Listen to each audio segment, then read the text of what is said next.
and I'm going to pin the camera onto you. Okay. Well, I'd like to start by asking, could you tell me your full name, please? Yeah, George Rubin. And when and where were you born, sir? I was born in Brooklyn, New York, May 7th, 1925. That's 100 years ago. Wow, incredible.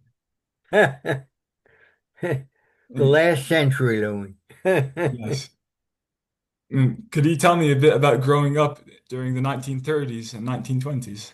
Yeah, you remember, if you read the history books, I grew up during the Depression, Right. lived in the city. Fortunately, my father was a dentist. So we weren't hit that hard Hmm. by all the people who were out of work or lost their money. Those early 1930s were very rough. And my growing up was purely a city boy, only child of those parents, and not very difficult times. It was rough for them more than it was for me. Yeah. Hmm. And did you have any siblings? No, I'm the only one. That's it. I see. And it's funny because most of the aunts or uncles I have, if you speak to them, that generation, very few children were born. In other words, a lot of maybe one child or two, but that was it. It wasn't like after the Second World War when the families got very large, and today they're even larger. So, being an only child, I had cousins who were only children. It wasn't an oddity at that time. No, I see. I think it was more financial than anything else that parents just couldn't afford a lot of children in those Right. days, made it difficult. Yes. Yeah. And what sort of games would you play? Would you play out on the street with Oh, other we kids? played out in the street, things like stickball and I'm trying to think of it, um, those games where you kick the can or you somebody ran away and hid, hide and seek. There were street games that kids played, yes. And did you go to school then as well? Yeah, went to public school in the city, went to high school in the city. Both of them were city schools, yeah, in Brooklyn, yes. And did you have any family who had served previously? I'm sorry, I didn't hear that. Any family that what? That had served in the military previously? Yeah, my father had been in the Navy in the First World War Really? as a dentist and served on a troop ship that went back and forth from New York to France during the First World War. Yeah. And did he ever tell you any stories about his service? Well, the stories were, I don't know how much was quote made up and how much was real. And this young boy, I believed he won the war single-handed. Yes. But he made some 16 trips on a ship known as the Leviathan. It was the largest troop ship at the time. It had been a German luxury liner called the Vaterland. Unfortunately, it was docked in New York when the United States entered the war, and the United States took the ship over, refitted it, and called it the Leviathan, made a very fancy ship for people traveling overseas, and then made it into a very large troop ship during the First World War. I had some pictures of it. I don't have them anymore. Those pictures were used here when they had the anniversary of the big ships back in the 1980s or something. I But see. his service was for about a year or so, right after dental school in the Navy. Yes. Thank you for telling me about that. Yeah. I actually have a picture of the Leviathan in my room. Oh, okay. I have a tunic of a World War One serviceman who was on board the ship. Right. It's very, very cool. Yeah. And had you heard about the war in Europe before Pearl Harbor? Yeah, well, we weren't really touched by the war other than what we heard what England and Europe was going through. Uh, and what am I, a teenager in high school? It didn't really strike me before Pearl Harbor. Hmm, Um, so that those days were there was a World's Fair in New York, which was very big, 1939 World's Fair. I was graduating from public school, going on into high school. So my life was my personal life, not really touched by the war at all until after Pearl Harbor. Yes. I see. And do you recall the day when the attack on Pearl Harbor was announced? Do you Yep, remember? December 7th, 1941. Interesting little story. It was a Sunday, though. And my father, those days, dentist, worked half a day on Sunday, usually from 9 to 12. And then we'd get into his car and we'd do something, go for a picnic or go for a ride or something. So we were out in this car and on the car radio that afternoon it was about 1 o'clock. I don't know what time it was in Hawaii. It was announced that Pearl had been attacked, and we turned around. My father, being a very patriotic man, came back home so we could listen to the radio, what was going on. And we're totally involved as a family that we're now in a war. Yeah. Hmm. And did you know at that time that you were going to be involved in the war? Did you think that? No, had no idea at that time. Hmm, You figure I'm what, 15, 16 years right, old. I have no idea that there's going to be a national draft and all young men are going to be open to serve. I had no idea at that time. It didn't affect me personally then at all. right. And could you tell me about the moment when you realized that you were drafted?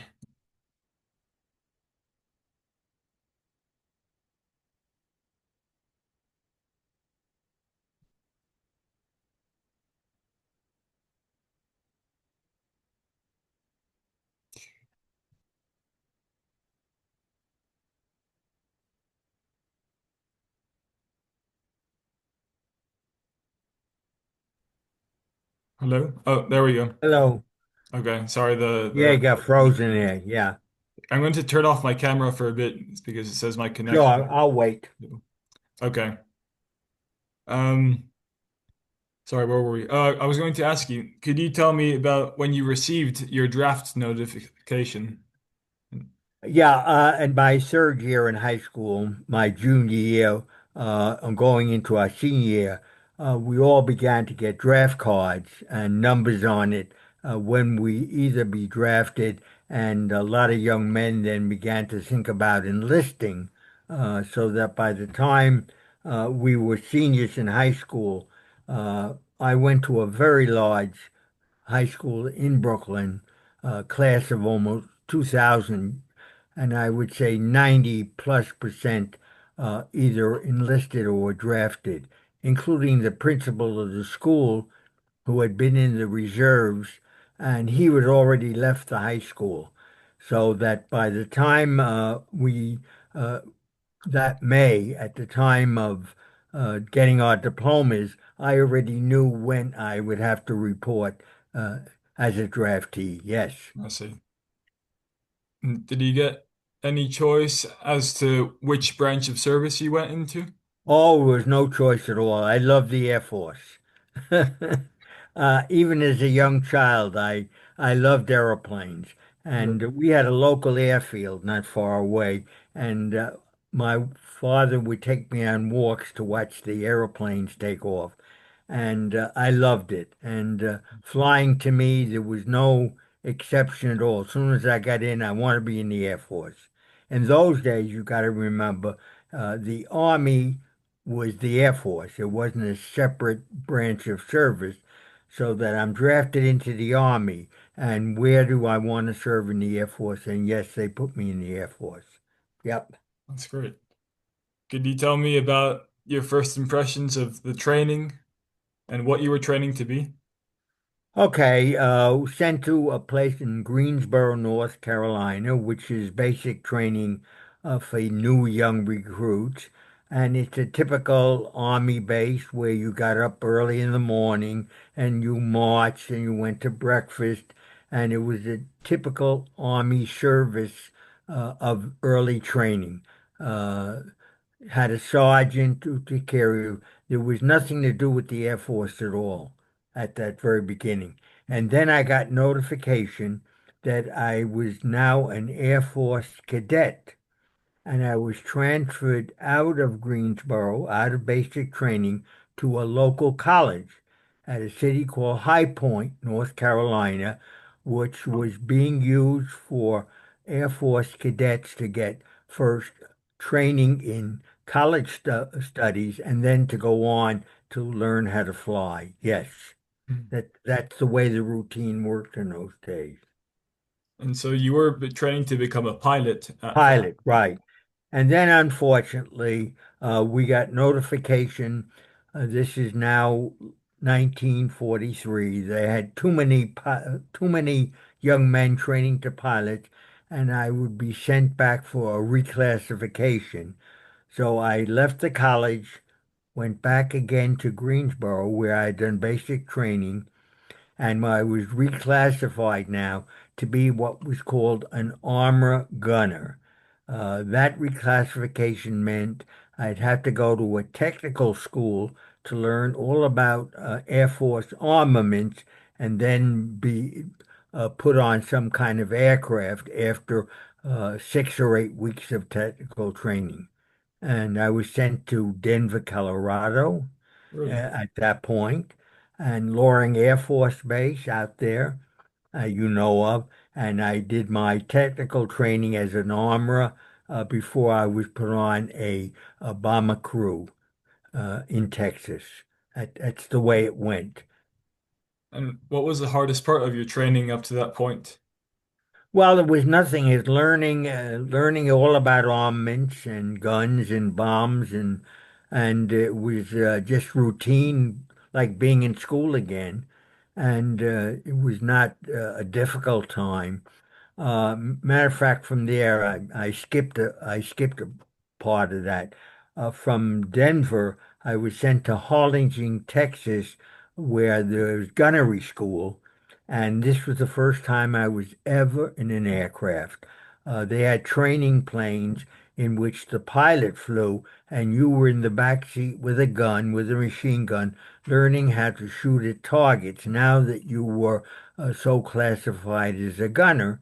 And so for the first time in my life, I was flying in an aircraft. And then I was put on a bomber crew in Texas, yes, as their armor gunner. Okay. And interesting, I enjoyed Harlingen. Matter of fact, one of the trainees there was a Hollywood actor. Um, he'd been in a lot of movies you've seen, Kipling movies, uh, and we got to know him, but had no idea that this was the Hollywood actor we were with at the time. Do you recall Young his name by any man. chance? Pardon me?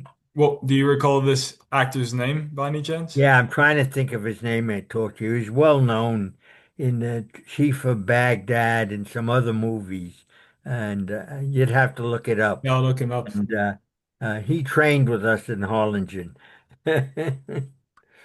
And What then I went to a place in Texas, Pio, Texas, in middle of the desert. God, it was awful. And there was put on with 8 other men for the first time. I met what would be our full crew from pilot, co-pilot, navigator, bombardier, radio operators, myself as gunners. The whole crew came together. All these 9 young men for the first time. I knew none of them before then.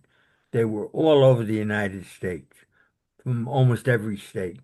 and what were your first impressions of them? Did you become close friends? Well, it was interesting. As a city boy, uh, This was something brand new, and we bonded very well. I've told this to other people. We were together as a crew more than a year, even up to the time we were shot down. And we were all very close, both the officers and the enlisted men. And, we had our foibles. Some were closer than others, but we were really bonded. And I can't think of any situation where I could say, God, I'm sorry I was with this bunch. They were a wonderful bunch. Mm. And after the war, after I was married, Lord, my wife and I took a trip all the way out to South Dakota we had a reunion with every one of them after I was Really? back home. I mean, we continued to know each other until unfortunately most of them have died, but we were a very close bonded group. Yeah. That's great. And one of the youngest, by the way, over there. Pilot was 20 years. I was 18 plus. I don't think there was anyone over 21 at all. When you think of uh, the age of those crews, we were very young. Wow. May I go back to your training a bit and ask what was one of the most important lessons that you learned as a gunner in training? What you learned was the cooperation of everybody there. In other words, we all depended on each other. Of course, we each had a specialty, and we learned that we would, if one broke down, you would help out. And it was a cooperation that I haven't, even to this day, I've never seen it again as we had during wartime. Yeah. Mm. Do you have any funny or memorable stories from your training in Texas with your crew? Well, the most memorable story is being an armor gunner was my job to arm all the bombs uh, and be sure they were armed in the bomb bay. We're talking about a B-17 bomber, which held at least about 16 500 bombs or about six 1,000-pound bombs. But in training, we had smaller bombs and each one was shackled to the side of the bomb bay, electrical shackles that had to be released by the pilot or the bombardier. And one day, one of them during training hung up, and I was asked to go into the bomb bay to replace it or fix it. And unfortunately, the bombardier opened the bomb bay doors, and there I am hanging in space. And somebody yelled up to the pilot, "Hey, George is in the bomb bay. The doors are open. He's swinging out there. You better close them." And Oh, they closed them. The only thing I lost, I had a great army watch. That went out into the breeze. But otherwise, I was okay. But that was the one adventure no. during training. Otherwise, we had no problems whatsoever. Never lost an engine, never had any kind of disaster. It was very routine. Yeah. Mm. That's the one story I can tell. That's a crazy story to tell. Wow. Well, and before you began your overseas journey to England, did you have leave? Did you get to see your family? Yeah, we left when we knew we were going overseas. We were in Lincoln, Nebraska. That was the last base to pick up your aircraft. There were two ways that the Air Force was sending bombers or bomber crews overseas. Either there were men flying the bombers over and the crews went by boat, or, as in our case, you took your own bomber over and flew it yourself overseas. So we in Lincoln, Nebraska, were told we were going to fly our old bombers. We'd be there about 2 weeks. Please call up your families. They can come out and visit you. So everybody had either their mothers, fathers, uh, one or two of the men were married. None had children. And they came out and we spent a good 10 days in Lincoln, Nebraska, having not fun, but being with the family before we said goodbye. Yeah. Mm. And then we took our bomber and we flew from Lincoln, Nebraska. to Manchester, New Hampshire, from Manchester, New Hampshire to Goose Bay, Labrador, from Goose Bay, Labrador to Reykjavik, Iceland, from Reykjavik, Iceland to Wales. So you can visualize these nine guys who have never flown together, 20-year-old taking this bomber. As mothers have said later, I wouldn't let my 17-year-old drive a car, and you're taking this this bomber from Nebraska to Europe. They were amazed by it. We had no problem going across, really, other than weather would hold us up. Goose Bay, Labrador was filled with snow. Had trouble finding Iceland. Uh, our pilot searched, and eventually we got a radio signal. It was very difficult in those days. You got to remember, no radar. You either picked up radio signals or you just hoped you could find the place. Iceland is an awful small island out there, so a lot of the crews had trouble finding it. But other than that, no problem at all getting over to England. Yeah. Um, let's see. And could you tell me your first impressions of England arriving there? And, I fell in love with. Here's a kid who has never been out of Brooklyn, New York, or out of the United States. And I fell in love with England. The people were wonderful. An air base on a little town of Sudbury. If you look on a map, it's north of London. One of the many air bases. You could trip over them. Both the British and the Americans had planes all over that part of eastern Suffolk, which is part of England, one after another. And we had our own Quonset hut, two crews in every Quonset hut, and I fell in love with the country, the people, and it was nice. Yeah, that part was nice. mm, The rest of it, it was horrible. can And they imagine. were very nice to us. The Brits were very nice. I got to know a family. I never smoked Louis at all. So I would barter my cigarettes at the PX. We'd get a carton a week or so for tin goods like canned pineapple or fruit or vegetables. I got to know families and I'd be invited to dinner. I'd bring the cans because their rationing was so hard on them that I'd bring our PX cans and they loved it, of fruits or vegetables for their food. Mm, And they were very nice, really. that's great.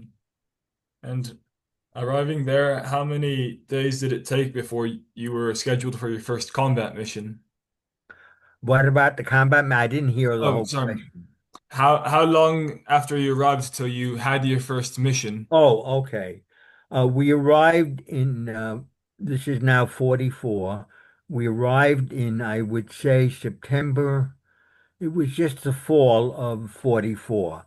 Mm, What you do is go through about a month of training, learning how you do formation training and all of the ins and outs of living on an air base. I think it was late November, we went our first mission. It was to Koblenz, to bomb Koblenz. There was not too much flak or fighter, except coming bouncing us.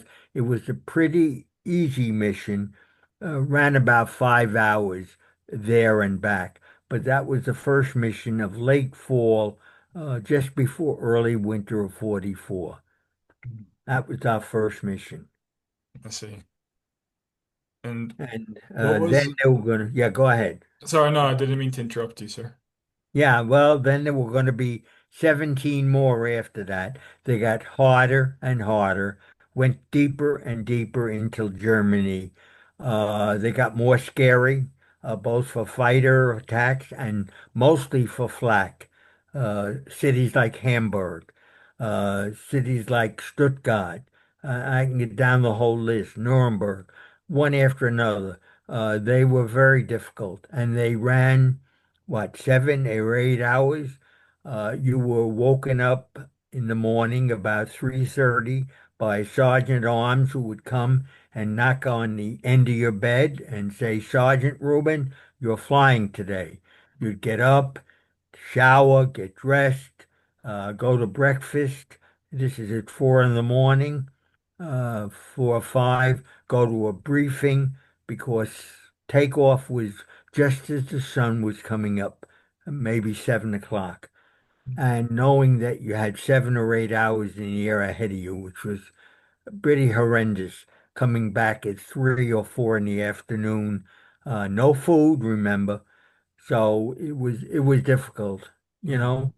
And you're on oxygen. We bombed at 28,000 feet most of the time, near that.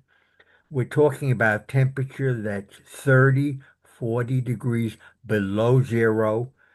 Each of us had heated suits from toes to head, electrically heated suits on. Without that, you couldn't survive. You got to remember the thin skin of these airplanes, these bombers. There was no such thing as heat. And so it was a cold flight. A lot of it was just boring until either fighters came in at you or the sky was filled with flak. You have no idea. It was like black clouds hitting your aircraft, hoping that the damage was just a couple of holes, and which was many times were not going to be the engines knocked out or anything. So it became scarier and scarier with each mission. Yeah, that's typical of it. Yeah. And also, you got it, and this is very hard for people to visualize 800 or 1,000 aircraft up in the air. I mean, you could look over the cities of England, and it was like a white cloud with the contrails, with thousands of bombers all at once. And you can't visualize what it must be when you look at the sky today and see a single jet, commercial jet or something. Visualize what 800 or 1,000 of them would be like filling the sky. It's very hard to difficult. And it made it difficult because each of these groups had to fly in formation, had to be sure they didn't hit each other, had to be sure your bombs didn't fall on the plane below you. There was a lot technical stuff had to be taken into consideration when you're flying that many aircraft. Really not easy. What was the takeoff like to be organizing all these aircraft? How could you describe that? Well, you got to remember, we were a group, 486 bomb group. Right. We had 4 squadrons. Every group is filled the same way. We had 4 squadrons in every group. We were in the 385th Squadron. Every group had about 40 aircraft. In other words, anywhere from 9 to 11 in each group, in each squadron. If you have 4 squadrons, 9 times 4, about 36 aircraft are taking off. And what they do, we line each of these airplanes has their own what we call a hard stand on the ground. You had your own special place where your plane always stood, had your own ground crew that took care of maintenance that aircraft. And when you got in and the pilot started the engines, you got in line like a long queue up to the takeoff point, and you knew the flights were on when from the control tower they would send up a green flare. If a red flare went up, it meant for some reason that, and this happened a number of times, the mission was scrubbed. Whether it be weather or whatever the reason was, go back to your barracks. There's no flight today. But if there was takeoff, the green flare would go up and immediately you would be in line, and each aircraft would take off about a minute or so before the next one. And now you got to remember when these aircraft took off, the the the what do I call it, from the engines really shook up the plane you're in, and you had to be very careful on takeoff that this backlash from the plane in front of you didn't some way throw you off. So you had to be very careful on takeoff. And then once you took off, you'd circle, and each group of aircraft had a signal, had a place to meet over England. and you kept circling higher and higher until you were all together. And then the lead aircraft of these hundreds and hundreds of planes would say, "We're now leaving the coast of England and going into occupied France and on into Germany." So the whole process took almost an hour or more just getting all these aircraft together and starting out of England across the Channel and into Europe. It was quite an endeavor. Took a lot of technical work to be sure to get these 800, 1,000 aircraft together. Yeah, It's incredible. quite a job. Yeah. The coordination is incredible. Yeah. And it must have been an amazing sight to see thousands of these bombers. Oh, you can't visualize unless you see it. Well, some of the war movies have a little of it, like 12 O'Clock High or Right. some of these other movies. But otherwise, it's very, unless you have, I might have some film taken at our air base that was sent to me years ago that shows this, but it's very hard to visualize what it's like. Um, there's probably old pictures and what have you uh, newspaper pictures or books Right. where you can see that, but it was quite something. Yeah. No, It has never been since. no. Yeah, never been. And it must have taken quite a mental toll to have missions be scrubbed, right? Yeah, yeah.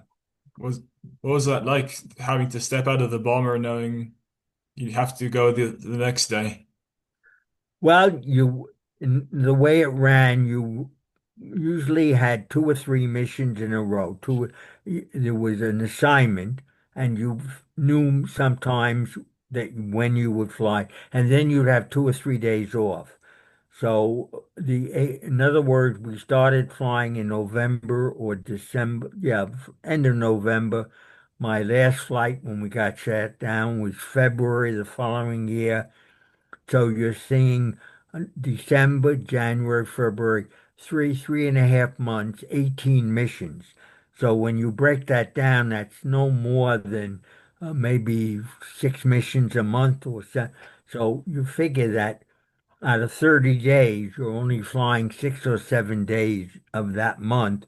The rest is you're on the ground, it's time off. Sometimes you get a pass to London, sometimes you just stay on the base. And that was the routine for everybody. What was it like having that juxtaposition, being in combat one day and then the next living somewhat normal? There's only, I'd have to go back and look at my records. There are very few where I flew like, I'd say over Christmas of December 44, we flew every day because there was something called the Battle of the Bulge. And that came on at a time when the weather was horrendous, and none of the bombers could take off from England over that Christmas of 44. So we were grounded.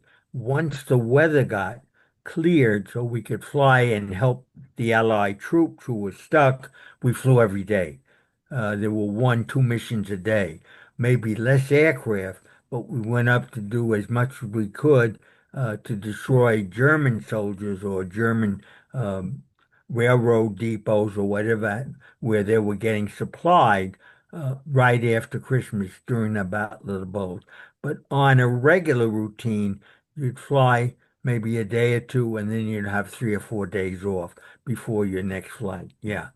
Mhm. And how often did you encounter fighters, enemy fighters?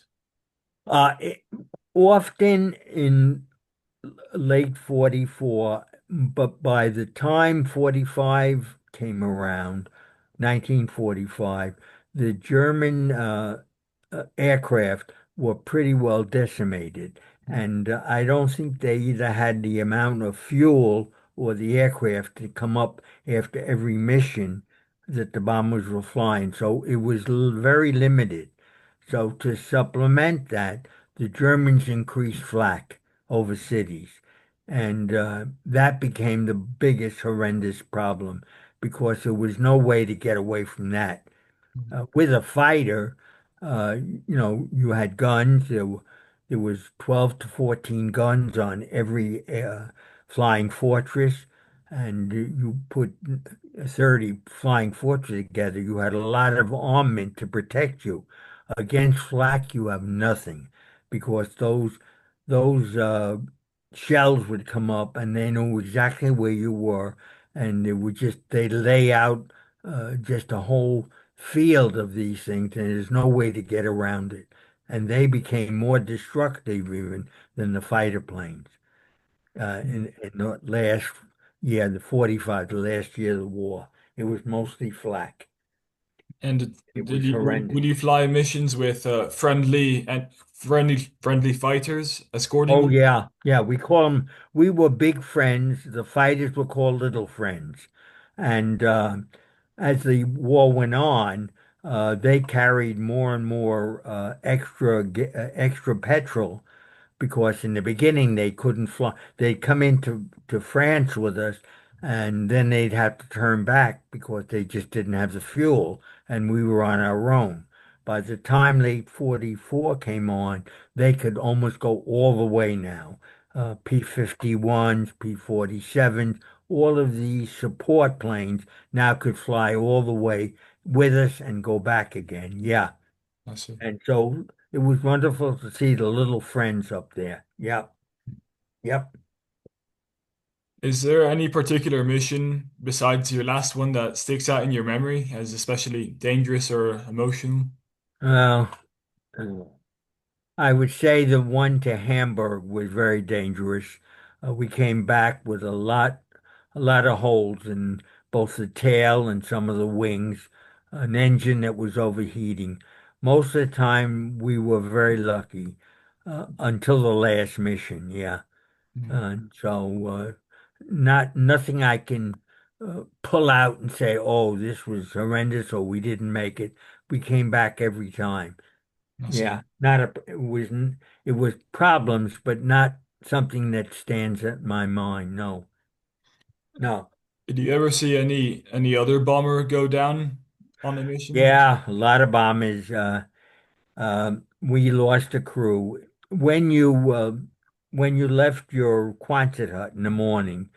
You never made your bed.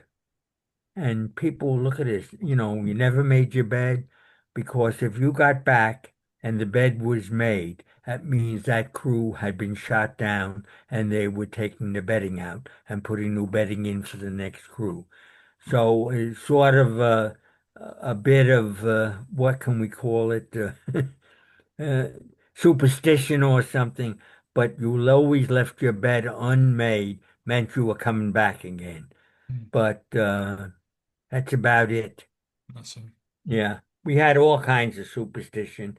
I loved to chew gum, and there was something called Wrigley's. I don't know, juicy fruit or something, and I'd always chew a couple, and then I'd stick them on the side of the waist where I was, and you could tell every mission I was on because the gum was there, one piece after another, and it was sort of my superstition to have the gum that I finished chewing on inside the aircraft. But that's local, my own personal superstition. I see.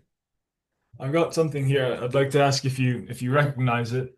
Okay. Um, Here, would you recognize this green oxygen bottle? Yeah, we had oxygen. We wore an oxygen mask. Um, uh, we didn't walk around with it with that type Yeah. of thing unless, in other words, I was in the waist. By the time the war, my time in the war, they had done away. There had been two waist gunners, one on the left side, one on the right side. They felt by 1940, late 44, 45, one waist gunner would be sufficient. Hmm. So I was the only one in the waist, but I had one of those uh, oxygen, Bottles. temporary oxygen, because it was my job to be sure that the ball turret gunner who went into the ball turret. If you look at that aircraft, he got in as soon as we were at altitude. You put on your oxygen mask at 10,000 feet. You went on oxygen. Had to be sure that he was his oxygen was in place and there was no problem. And I would leave my oxygen, which was attached to the aircraft, use that temporary one to go over, check his ball turret, be sure he was secure and his oxygen everything secure. Mm, Otherwise, I wouldn't use that unless I had to go into the bomb bay to check something, because my job was when I get a call from the bombardier that we're on the bomb run, I had to go into the bomb bay and arm everyone. Got to remember, you took off with your bombs unarmed. And what I mean by arming, in the end, the front and end of each bomb is a little tiny propeller, and it's held in place by a small cotter pin. As long as that cotter pin is there, those little propellers can't turn. It was my job to go in and remove each of these cotter pins that arms the bombs. Now, when they go down and these little propellers turn, the bomb is armed and will explode. And so I had to be sure that the shackles that the bombs were on were secure and that the bombs were armed. So mm. that was my job. And then I needed that temporary oxygen. I had to carry around that temporary oxygen because I'm not on the ship's oxygen for 15, 20 minutes, half hour in the Bombay. But that's the way it goes. Yes. I see. Thank you. Well, and could you tell me now about the your final mission? What was the target that day? And The final mission is really was screwed up. We had almost 800 or 1,000 bombers going to a small marshalling yard called Newburgh, just the other side of Munich, if you look on the map. And in those days now, you didn't have a bombardier anymore. You had in the lead plane one bombardier who would be the one to drop a flare saying that we're on the target, and that in each aircraft there was an enlisted man called a togolier on that flare would, when the bomb bay doors were open, would drop our bombs for each aircraft. And so on that day, the lead bombardier, when we got to Nieburg, said, there's too many clouds. I'm going to look for our secondary target. Secondary target is Munich. Munich is one of the most flak, flak protected cities in Germany. Hundreds and hundreds of guns. We were in the lead, what I call the lead aircraft of the low squadron. In each bombing mission, you have three divisions of aircraft. You have those flying high, those flying in the middle, and those flying low. And each of them has a lead aircraft. And we were the lead aircraft of the low mission. When I say low, the top aircraft may be at 28,000 feet. We're at 26,000. In other words, a difference of 2 or 3,000 feet between the high, the middle, and the low. And then we turn on to Munich, and we're just decimated by flak. It isn't long before engines are out. One is out completely on the right side. One's overheating. All our electrical equipment is out. Our co-pilot has plexiglass in his eyes because the cockpit glass has been blown out by flak. I'm wounded in the right leg because flak came up through the bottom of the aircraft, and I have to get into the bomb bay. Of course, we haven't been able to drop our bombs with all this, and our pilot says, we have two options here. One is I'm going to ask you guys to bail out because I don't know how long I can hold this aircraft with one engine out, one overheating, no electrical. I'm doing this all by hand. And we completely did not want to bail out of the aircraft. He said, "Okay, I'll look for a place where we can land. But George, you got to get back and see if you can rearm the bomb." So I crawled in. Nobody else could do it but me. I was badly wounded in one leg, and I crawled on my belly into the bomb bay and rearmed the bomb. Put those little cotter pins I told you about. We were we had six 1,000-pound bombs. Put the cotter pins back in.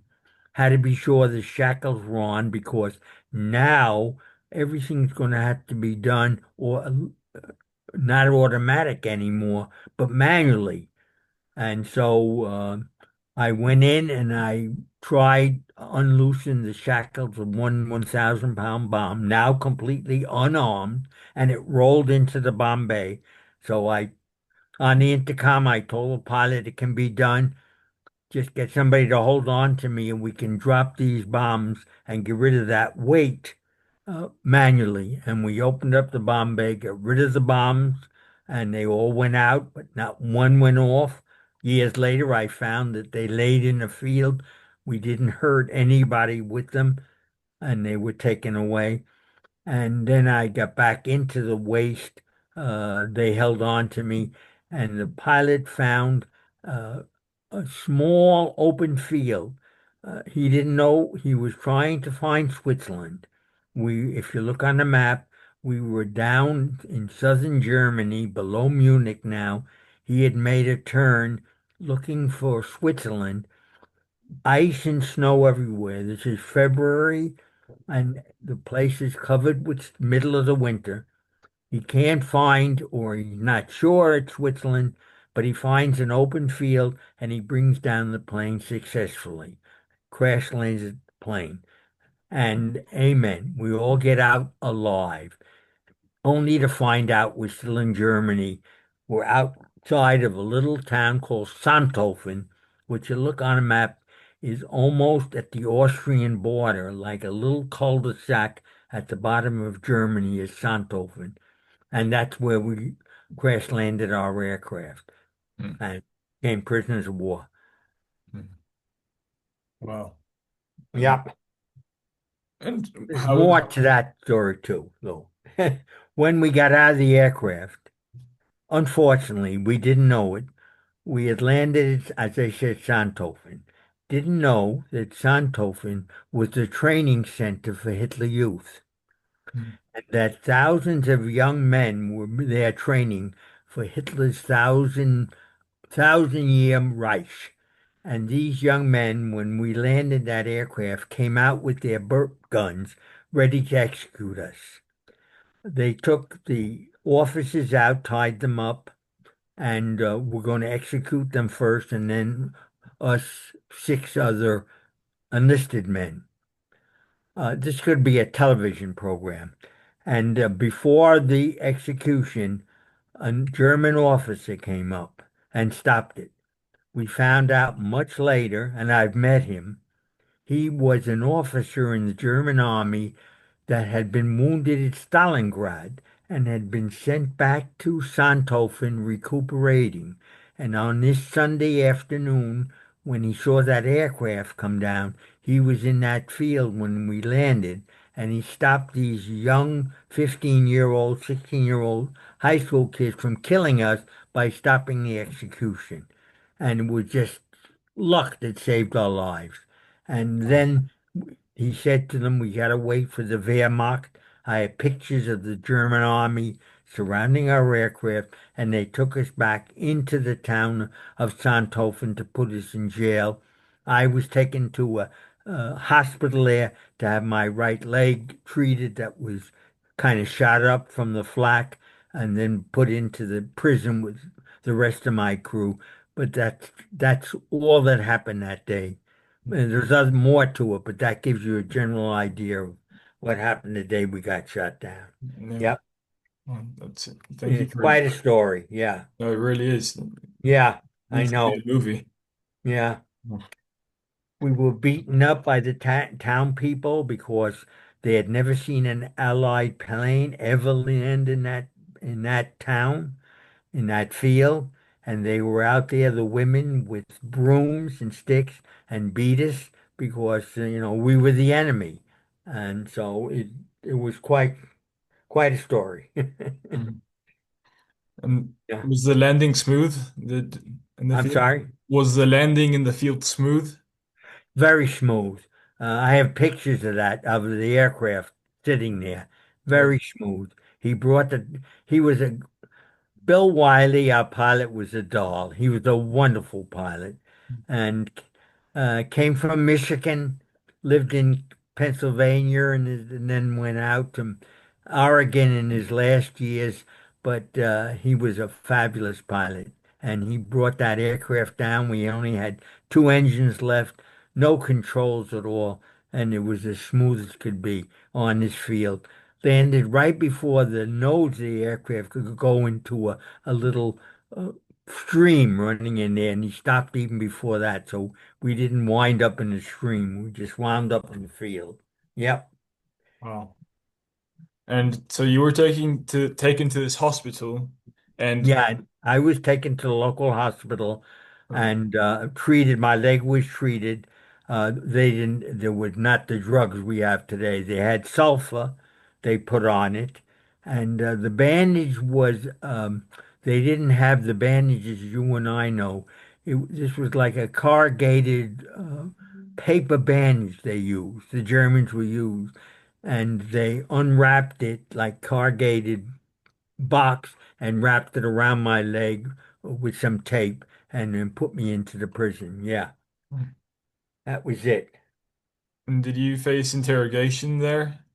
I'm Once, sorry? and were you interrogated once you went to the prison? Yeah, we stayed in the prison overnight.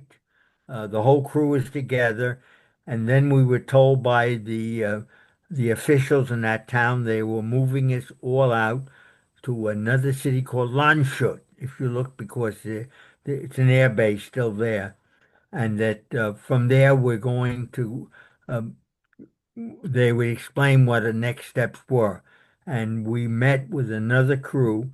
Their pilot of this other crew, their pilot had been killed, so there was only eight of them left.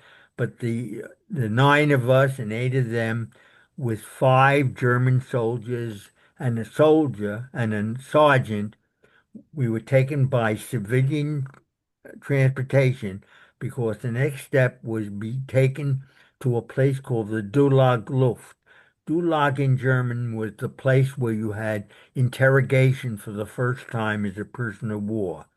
We're in Munich. If you look at a map, the Dulag is up in Frankfurt, Germany, and that's quite a trip from South Bavaria all the way up. So by civilian trains, walking, some trains, took us 2 or 3 days. We had very little food, no water at all. We were taken up to the Dulag.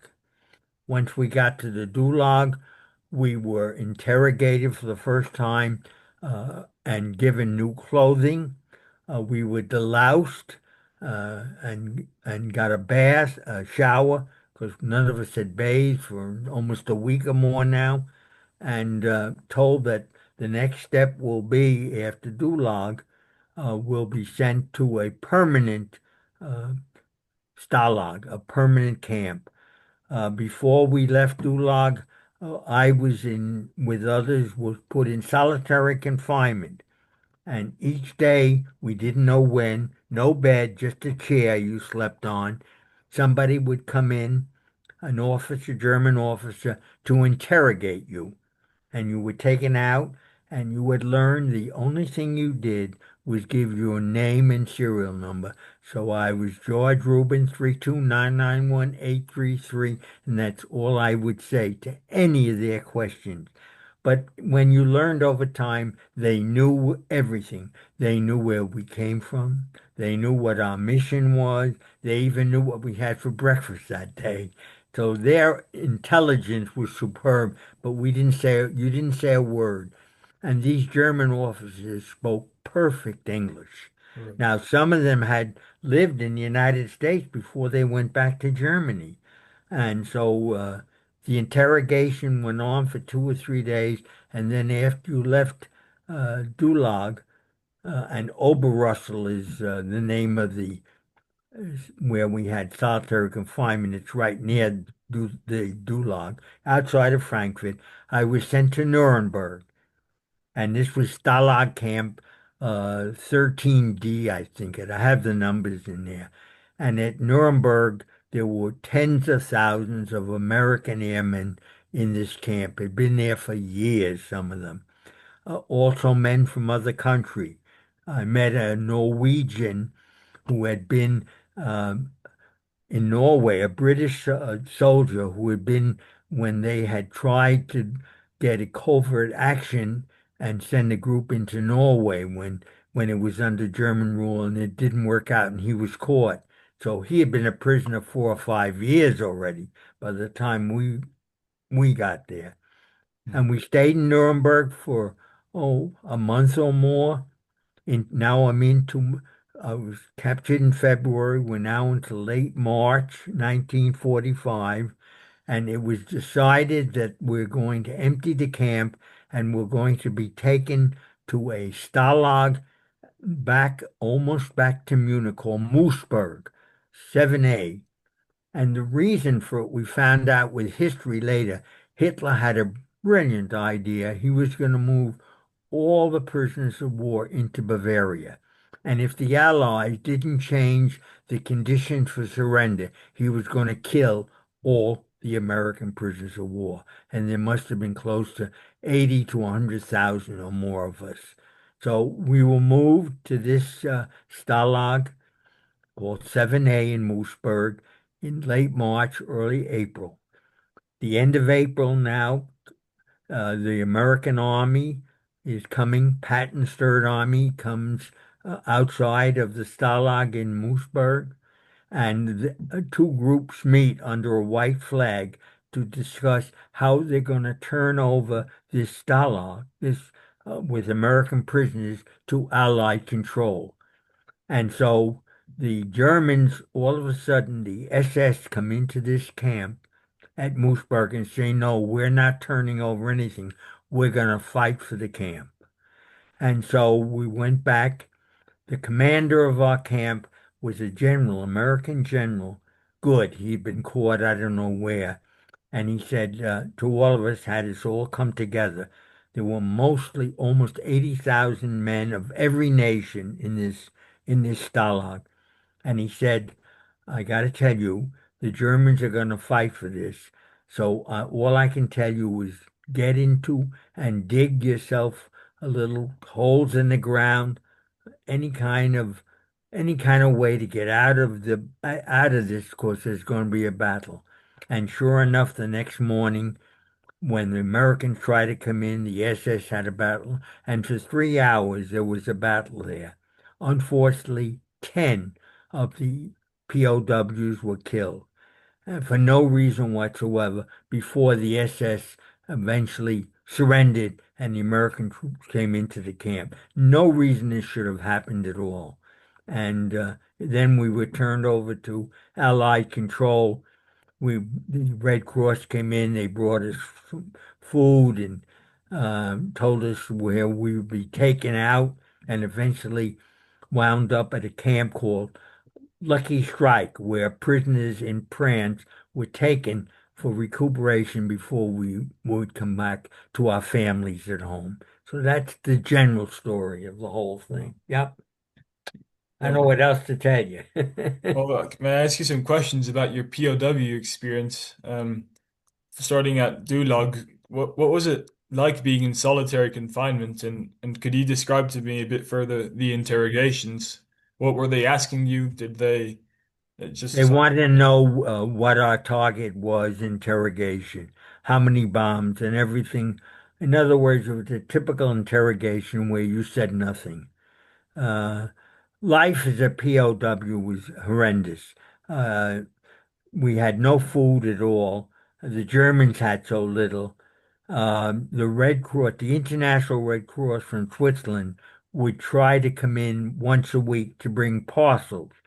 Red Cross parcels made by different countries, American, Canadian, British, Indian, were excellent. But you survive on that for a week.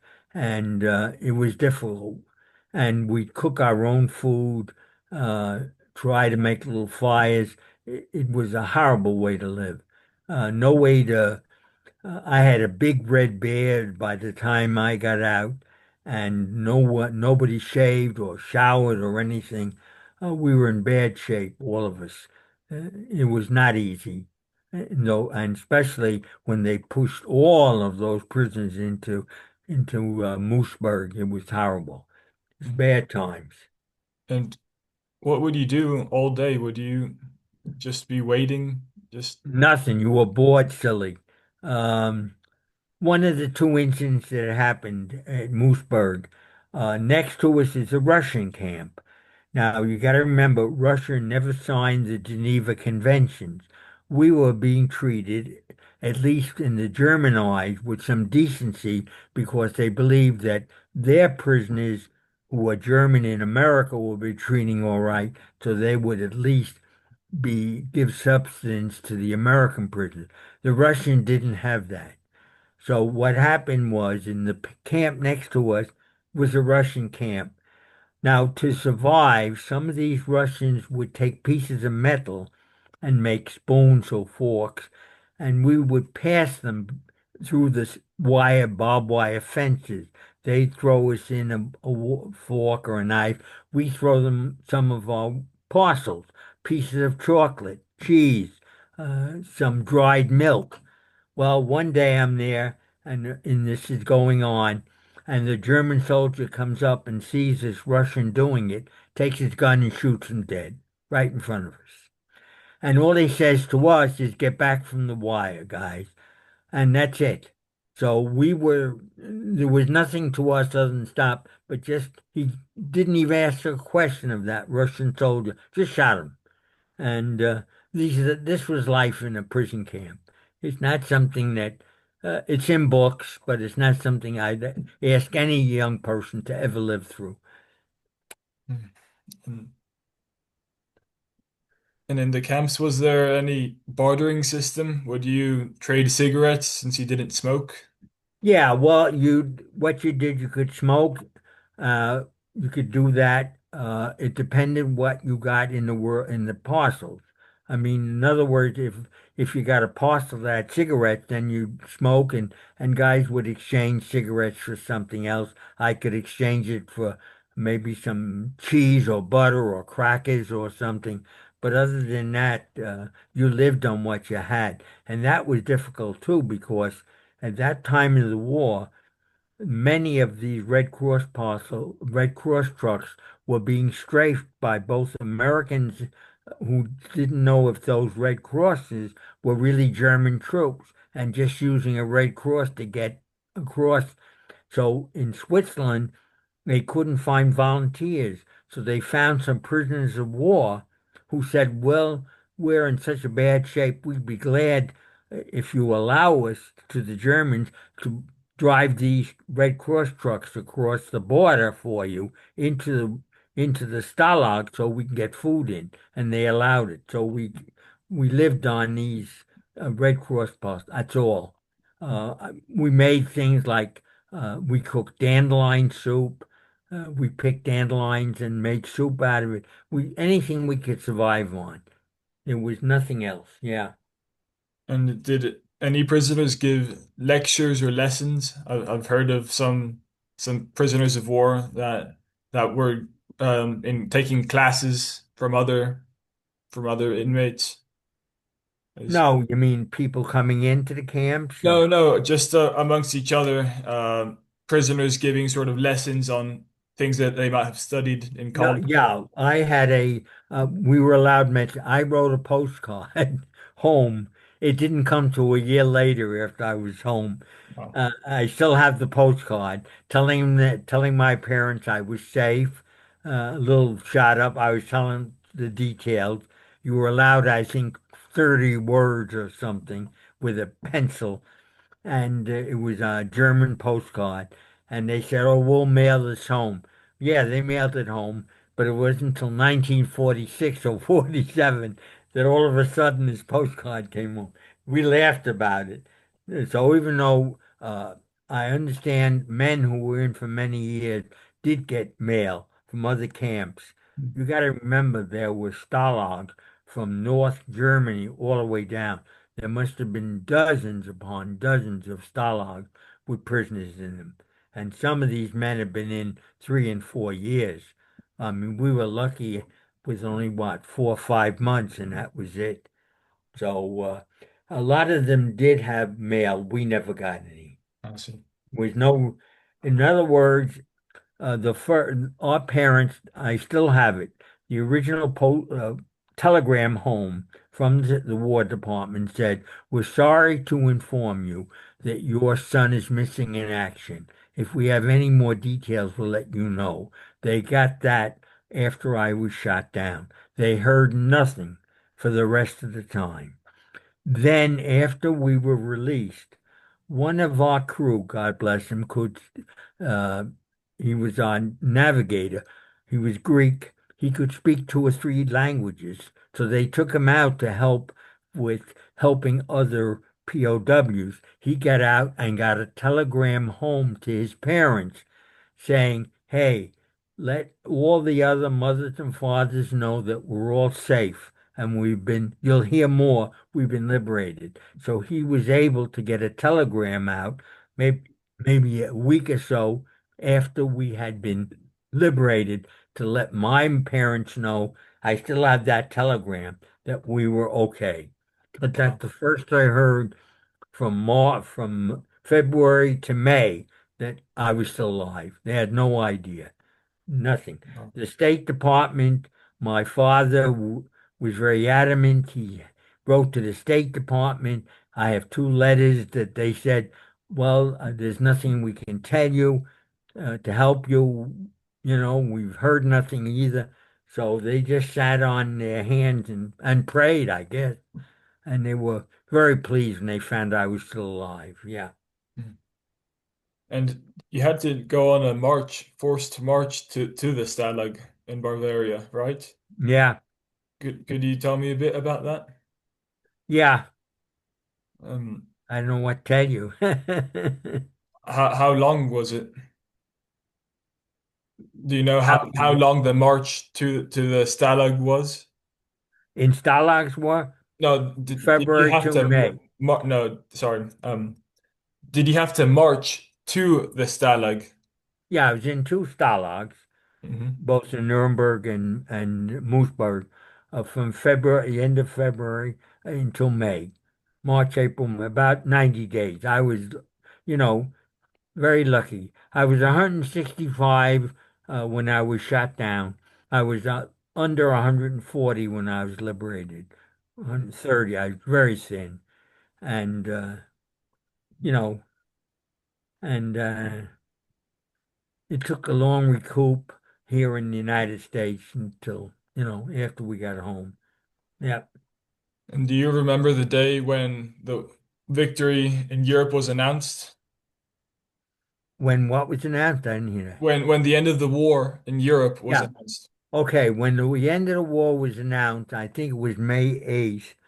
It was very funny. We had been transported by aircraft to Rheims, France, going to Lucky Strike, and everybody was um, out there waving flags and bands were playing. We thought it was for us. We didn't know it was the end of the war. We said, "Oh, we're getting celebrated." And somebody said, "No, it isn't us. The war ended." Oh, we said, we hadn't known.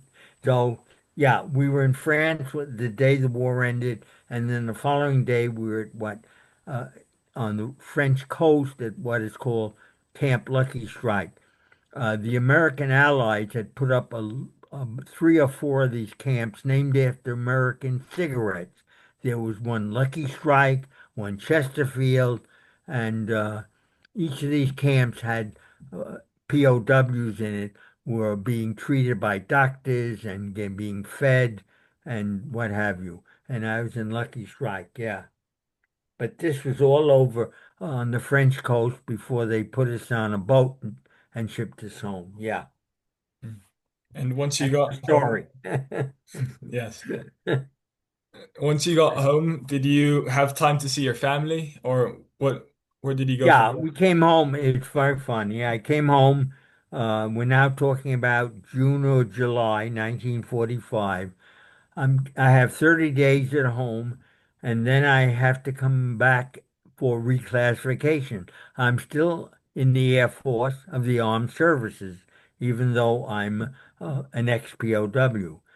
I was sent to Atlantic City, and Atlantic City, I was reclassified, and I said I'd still like to stay in the Air Force. So they put me in what is known as the Air Transport Command, which was flying in those days. It doesn't anymore. Headquarters were at Fort Dix, New York, and they flew out of Newark Airport. And so what I did, I was what they call an air steward. In other words, on every aircraft, these were, you've seen these C-47, these two-engined aircraft. There was a pilot, a co-pilot, and an air steward. The air steward took care of anything that the pilot or co-pilot did. The passengers were mostly flying men home because they'd been discharged. So out of Newark, we flew all over the United States, to Kansas City, to Missouri, to you name it. And every city bring 30 or 40 men home. And I did this from August of 1945 to the almost the end of November, Thanksgiving of 1945, when I was officially discharged. And that was the end of my service. Yeah, Hmm. end of the story. So I Well, ended up flying again. and what was it like adjusting back to civilian life after your service? uh, Kind of weird. In other words, we were told, I'm now 20, 21, 22. Immediately I went back to college, but we were told, forget it. We were the great warriors, and we were not to talk about the war, forget it ever happened. And what has happened, Lois, is, and every veteran, there's very few of us left of World War II, but every veteran that I know that fought, had very bad PTSD, really, really suffered. But we hid it all for years.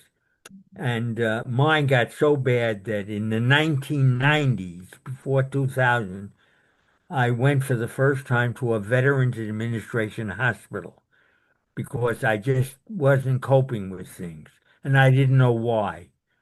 And the doctor there said, "Where the hell have you been, George? That you guys were told to get home, go back to your jobs, go back to college, forget about the war. But the war didn't forget about you." And all these stories I just told you are all inside, bubbling out. I did not tell anybody for 30 years all the stories I'm telling you. Didn't talk about it to anybody. And it was just too much, and it was bubbling out. And so I began treatment with a psychologist at the Veterans Administration, and I have been ever since. And they've been wonderful. But so many of us were just told the good war, we're all heroes, go home. And you can't go home again. And when I speak to uh, local high schools and I speak to senior kids in their social study histories, and I said, when you think about going into the armed service, give it a lot of thought because you're not going to come out the same person you went in. You might not want to go to college right now. Armed forces will pay for your education and gives you a lot of pluses. But remember, if God forbid you're going to go into any kind of combat, you're not going to be the same person. You don't know it now, but I'm telling you what the end result is. And in other words, I don't tell these young men and women not to go in. uh, I wouldn't again. I became a very strong pacifist. And most of the guys, as I say, I still have PTSD. I meet every Friday, with the veterans. Most of them are guys from Vietnam, Afghanistan, Iraq. We meet with a psychologist. None of them would ever go fight again. Number one, even though what they did was they thought was the right thing, none of them will ever own a gun again. They're horrified of the amount of guns that are around. And these are guys who were on the ground, not in the Air Force like me, soldiers on the ground, and they know what war does to a person, to a personality. So I leave that with you. Thank you. Think about it, and anybody you talk to, think about it. I'll be sure to tell them. Yeah, I gotta go. Okay. Now, may I ask you one last question before Go you go? ahead. Go Okay. ahead. What advice would you give to my generation and future generations? Well, just what I told you. Okay. I mean, future generations to think what the horrors of war are. I mean, it isn't romantic. It isn't beautiful. And what it does to you, even though if it's patriotic, fine, but it's a patriotism that is going to have its consequences. That's all I can tell you. So think about it. I will. Well, Mr. Rubin, Dr. Rubin, thank you so much for having done this. Okay, thank you. And if you need me, I'm around. Okay, thank you. For me, it's an Okay, incredible Louis, thank honor. you. Bye bye. Bye, sir. You have a great evening. Take care. Thank Thank you. you so much. And thank you for your service, sir. Okay, Bye bye. bye bye.